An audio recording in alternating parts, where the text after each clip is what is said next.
लो जी, new prank के साथ आपके सामने दोबारा हाजिर है। ये वासलीन है और आप देखिए इसके साथ क्या होने वाला है। चलिए शुरू करते हैं। अस्सलाम वालेकुम भाईजान, ये सुलेमानपुरा किधर है? उस तरफ है। ठीक है भाई, बहुत शुक्रिया।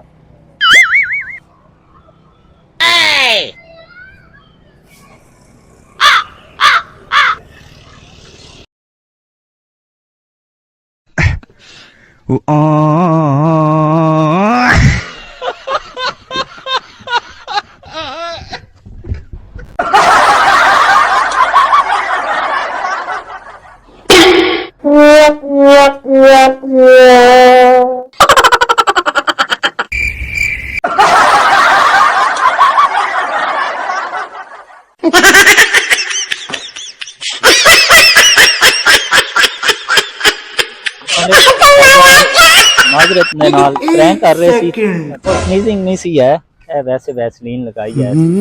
मतलब तुसी वाकई समझ जाओ कि स्नीजिंग है सी, ऐसा कोई सीन नहीं सी है। ठीक है, परेशान नहीं होना।